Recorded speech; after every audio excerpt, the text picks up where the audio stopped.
контактын 2003 оны дэлхийн аврах шалгаруулах тэмцээн үргэлжлэж явагдлаа. Ингээд ширэн бэлэтнүүдийн шилдэг тулааны өмнө үзэгч та бүхэндээ Кос арлын үзэсгэлэн төгөлдөр байгаль болон Кос арлын талаар багахан боловч үзүүлэе гэж бид бодсон юм аа.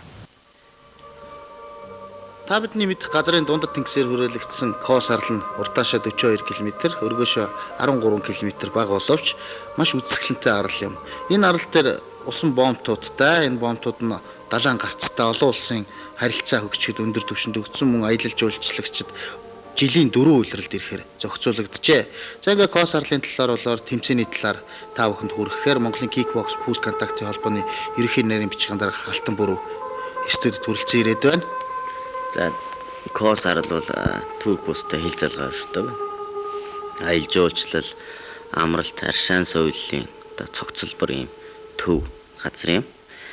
За аялал жуулчлалын онцлог гэвэл газар дундын тэнгисээр хүрээлэгдсэн учраас усан онгоцоор ялангуяа далбаат онгоцоор амрагчдыг аялуулах талаараа бол нэрд гарсан гэж хэлж болно. За аялал жуулчлагчид хувийн онгоцтойгоо очиод зогсоол дээр бүрэн зогсох хэрэгтэй байдаг. За иймэрхүү арлууд бол цөөхөн тийм ээ. Ерөнхийдөө олон улсын хувийн онгоцод зориулсан, жуулчдад зориулсан олон улсын хилгайлтай арал гэдэг бол их ховор байдаг. Тэгээ Косын хувьд бол ийм хилгайлийн усан бомбттой ийм онцлог газар. За энэ унааны талаар бол Кос арлын хувьд бол жижиг арал учраас бүхэл хэрглэж байгаа унаанууд нь бага урын жижиг унаануудыг хэргэлдэг. За энэ гоёмсог галт дэрэг Кос арлын хамгийн үзэсгэлэнтэй хэсгээр зорчин явж байхад би тэд таарсан юм аа.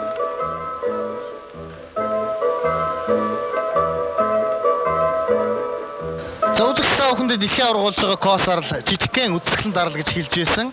Энэ арал дээр амьдарч оршин сууж байгаа оршин суугчид болон жуулчид жижиг оврын мотоциклуудаар явхаас гадна жижигхэн арлын гоёмсог галт тэрэг гэж хэлж болохоор энэхүү гоёмсог галт тэрэгээр зугаалт юм байна.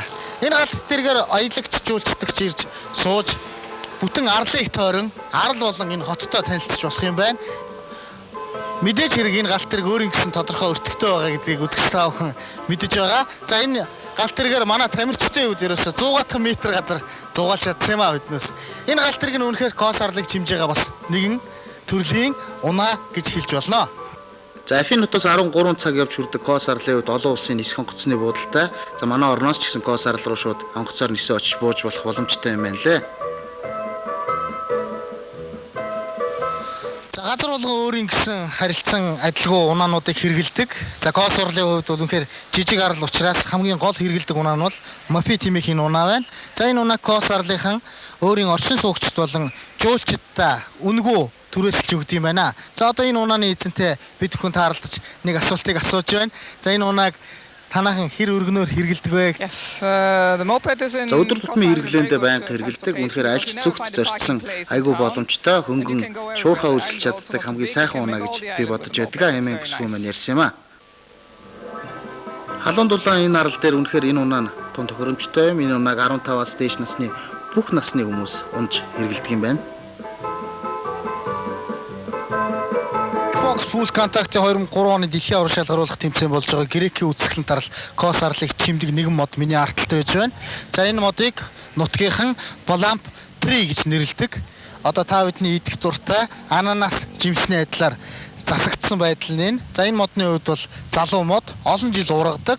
За ургах тусмаа маш өндөр ургаж байгалийн үзэсгэлэн төгөлдөр байдлыг бий болгож чаддаг юм байна. За энэ бол залуу модны байж байгаа байдал та бүхэн дэлгэснээ харж байна. Одоо та бүхний миний зүүн гар талд харж байгаа байдал бол энэ модны нэлээд хэдэн жил ургасан байдлын мод юм а.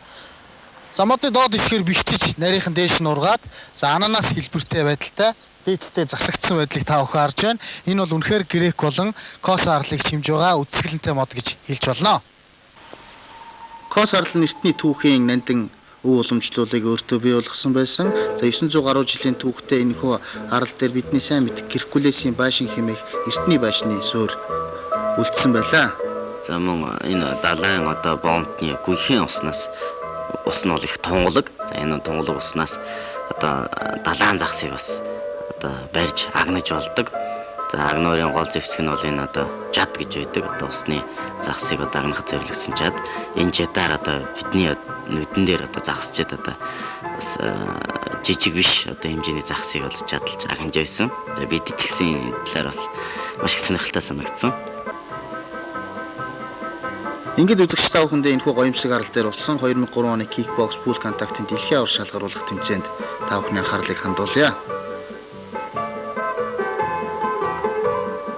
Kickbox Full Contact-ийн 4 дахь удаагийн дэлхийн авар шалгаруулах тэмцээний анхны өдрийн тоглолтууд өнөөдөр болж байна. Манай тамирчин Саруул одын хувь 60 кг хэмжээнд энэ тоглолтод Алжир улсын 7 удаагийн авар шилдэг кикбоксчныг алж анхны ялалтаа байгуулсан бол 67 кг хэмжээнд тоглосон Бадрах маань анхны нокаутаар энэ тэмцээнийг нээлээ. Ингээд эхний өдөр болсон тоглолтуудыг үзэгч та бүхэндээ төлөвлөж байна.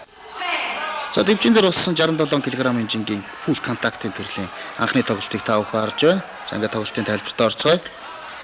За 67 кг-ийн Full Contact-ийн төрөлд Гамболтын Бадрах гэж бүс спорт хорооны тамирчин одоо Узбекистаны тамирчин тэ учраатаар тоглосон байна.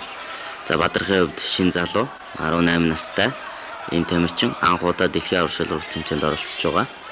За өрсөлдөгч Узбекистаны тамирчны хувьд хашир туршлагатай 4 дахь удаа дэлхийн авар шалгаруулалт тэмцээнд оролцож байсан. Удаа дараагийн дэлхийн аварга төв олон улсын тэмцээнүүдийн медальтай ийм ширүү өрсөлдөгч байсан. За нэлээд техниктэй тоглогч байсан анхны өрсөлдөгч нь. Манай Бадрахын хувьд бол өрсөлдөгчтэй өнөхөр зай өгөхгүй маш хүчтэй тоглолтуудыг хийж чадсан гэж хэлж байна. За Узбекистаны тамирчин Мамат Татумисаев бол одоо туршлагын хувьд бол Бадрахаас илүү харагдаж байна. За мөн одоо хөлийг гартаа холбох, гарыг хөлтэй холбох энэ техникийн хувьд бас залуу тамирчнаас илүү харагдаж байна. За Бадрахын хувьд бол хөхөнгийн өмдтэй, цагаан өнгийн лавтай эрэнгэн дээр тоглож байгаа. За Бадрах бол зоригтой. Тэгээ одоо залуу тамирчин ч гэсэн одоо өрсөлдөгчөөс илүү их илүү хурдаар давмгаалж ингэ тоглож байна. За эхний үед сая одоо нокдаун буюу олон цогцолт одоо авсан учраас өрсөлдөгчийг тоолж одоо Бадрах маань 3 оноо одоо илүү авсан байна. За 2 дугаар үе эхлээд Бадрахад одоо санаачлалыг гартаа авч одоо дайрч довтлох ийм техникийг барьж тоглож байна.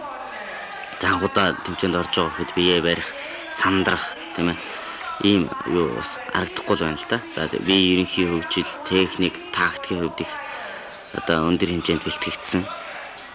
За ялангуяа одоо ойрын зайд одоо дороос одоо ойр гарыг холбох дороос энэ гидсэн цогцолтуудыг хамжилттай эдгийн тамирчин. За өнөхөр дэлхийн авар шалгаруулах тэмцээний эрэнгэн дээр анхны тоглолт Бадрах гараа тоглоход бол энд байсан үзэгчид дасгалжуулагчдын хувьд бол маш өндрөөр хүнэлж байсан. За 2003 оны дэлхийн авар шалгаруулалт тэмцээний анхны тоглолт бол Монголын тамирчтай эхэлсэн. Энэ бас их дурдвартай олон зүйл. Одоо дэлхийн авар шалгаруулалт тэмцээн эхлэхэд бүхэл хүмүүсийн анхаарал анхны тоглолтод ханддаг шүү дээ. Гэтэл анхны тоглолтыг Монголын 2 тамирчин нээж 2 эрэнгэн дээр одоо тоглосон байгаа. За энэ 2 дугаар үеийн одоо шийдвэрлэх хэсэг харагдаж байна. За Бадрахын зүүн гарны дороос зогсон цохилт гидсэнд одоо амжилттай тусаж одоо өрсөлдөж хүнд байдалд орлоо. Ингээд одоо 10 тоолоод одоо бас гол тоглолтыг одоо өсөх боломжгүй. За дэлхийн авар шалгаруулах тэмцээний нээлт гэж хэлж болно энэ тоглолтыг. Энэ бол дэлхийн авар шалгаруулалт тэмцээний хамгийн анхны хүн цохилт буюу нокаут KO байсан. За Бадрахын жинд бол нийт 32 орны одоо өрсөлдөгч нар одоо өрсөлдөж тоглосон. За Бадрах маань эхний тойрогтой гоцмор өгөөд 2 дугаар тойрогтой Узбекийн шилдэг тамирчин одоо тоглолтоо 2 дугаар үед хүн цохилтоор буулгаснаар шавдрагын тоглолтод одоо үлдэх юм сайхан боломжтой болж байгаамаа. За